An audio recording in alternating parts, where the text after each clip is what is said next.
चिंकी को उसके माँ बाप बहुत ज्यादा प्यार करते थे।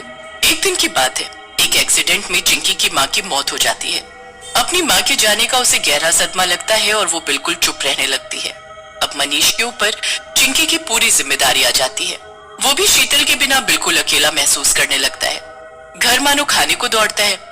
मनीष के दोस्त उसे दूसरी शादी करने की सलाह देते हैं, पर मनीष हमेशा मना ही कर देता है। एक दिन मनीष चिंकी को स्कूल के लिए तैयार करने में लेट हो जाता है और उसने कुछ खाने का भी नहीं बनाया होता। हे भगवान, अब मैं क्या करूं? बस ही आ गई और मैंने कुछ बनाया भी नहीं। कोई नहीं पापा, मैं कैंटीन से कुछ खा लूंगी, आप मेरी फिक्र ना करें। पर कब तक? मुझे अपने लिए नहीं, तुम्हारे लिए कुछ ना कुछ तो सोचना ही पड़ेगा। उस दिन मनीष सोच लेता है कि वो दूसरी शादी करेगा। उसके दूर से रिश्तेदार उसके लिए पारुल नाम की एक लड़की का रिश्ता बताते हैं, जो विधवा होती है और उसका भी पहले से एक बेटा होता है जिसका नाम राहुल होता है। मनीष और पारुल की शादी हो जाती है। पारुल अपने बेटे राहुल के साथ मनीष के घर आ जाती है। चिंकी हमेशा की तरह उन दोनों को देखती रहती है। चिंकी, ये तुम्हारी नई माँ है और ये तुम्हारा बड़ा भाई राहुल है। चिंकी उनको अभी भी देख ही रही होती है और फिर अचानक वहाँ से भाग जाती है। पारुल समझ जाती है कि उसे उन दोनों का आना अच्छा नहीं लगा।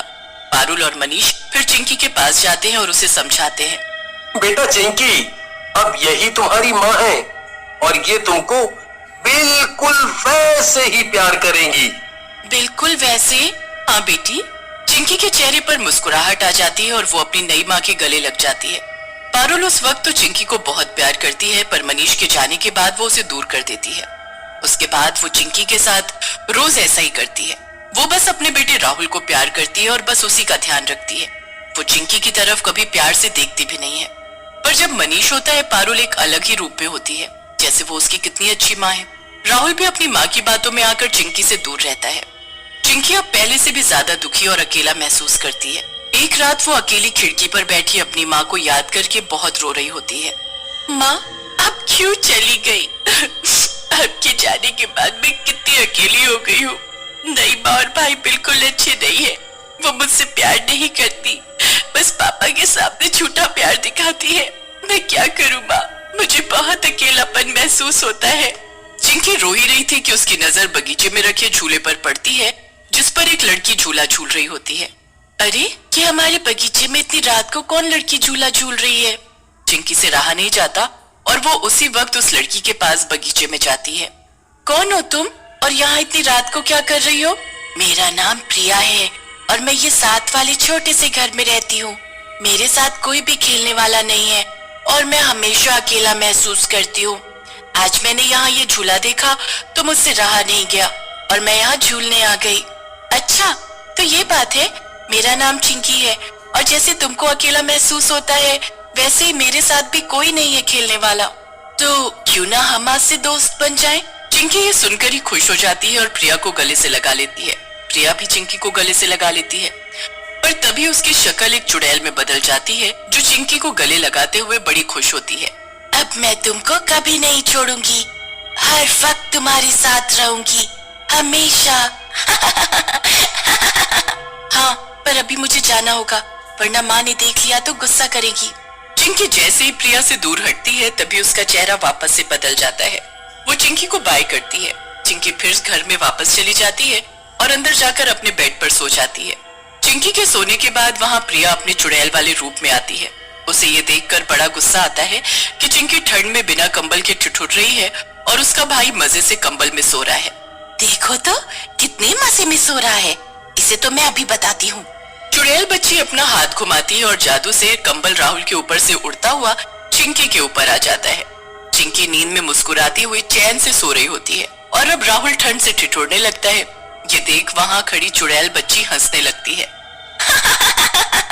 अब आया ना मजा, मेरी सहेली को परेशान करेगा ना, तो ऐसे ही सबक सिखाऊंगी। अगले दिन जब राहुल और चिंकी नाश्ता कर रहे होते हैं, तब राहुल अपनी माँ से शिकायत करता है कि चिंकी ने उसका कंबल छीन लिया। राहुल की माँ पारुल ये सुनकर चिंकी पर चिल्लाने लगती है। चिंकी इस बात से इनकार करती है, पर पारुल उसकी एक नहीं सुनती और गुस्से में उसके आगे रखा खाना वहाँ से उठा लेती है। अब तेरी यही सजा है कि आज पूरा दिन तू भूखी रहेगी। नहीं माँ, मैं मैंने कंबल नहीं छीना था, वो तो पता नहीं कैसे मेरे पास अपने आप आ गया। अब नहीं आ पाएगा अपने आप, जब भूखी रहेगी। चिंकी भूखी ही स्कूल चली गई और घर आकर भी पूरा दिन भूखी रहती है। फिर रात हो जाती है और चिंकी की हालत बहुत बुरी हो चुकी होती है कि तभी उसको प्रिया उसी झूले पर झूलती दिखती है और उसे इशारा करके अपने पास बुलाती है।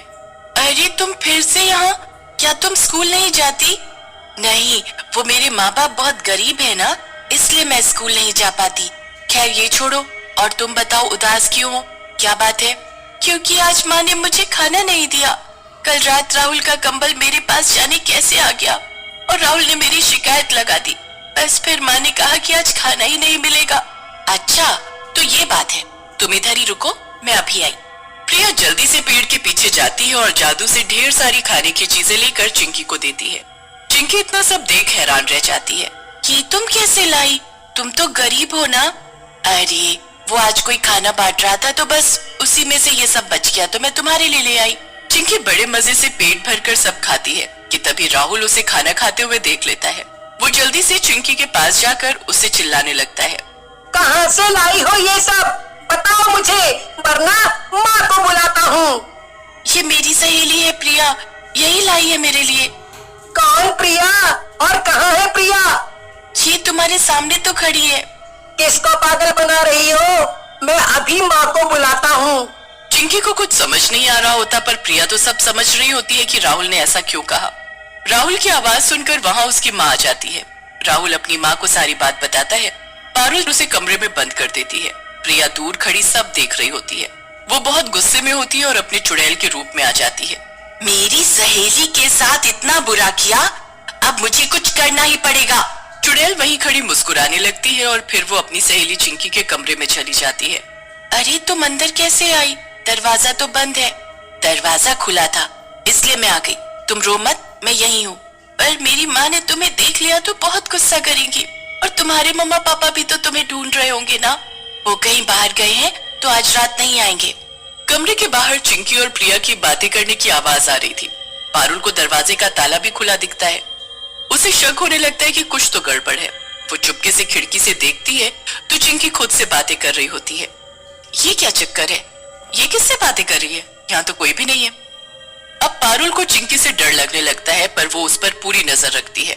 हर रात चिंकी पार्क में झूला झूलती है और सामने उसके कोई भी नहीं बैठा होता। वो जाने किससे हंस हंस कर बातें करती है। एक दिन जब मनीष दूसरे शहर से वापस आता है तो वो उसे दिखाती है। मनीष अगली सुबह ही चिंकी से पूछता है कि वो आजकल किसके साथ रातों को खेलती है। वो तो मेरी सहेली प्रिया है, साथ वाला घर है ना, उसमें रहती है। ये सुनकर मनीष घबरा जाता है क्योंकि उसे पता होता है कि साथ वाले घर में तो कोई भी नहीं रहता और जो लोग रहते थे उनकी मौत हो चुकी है।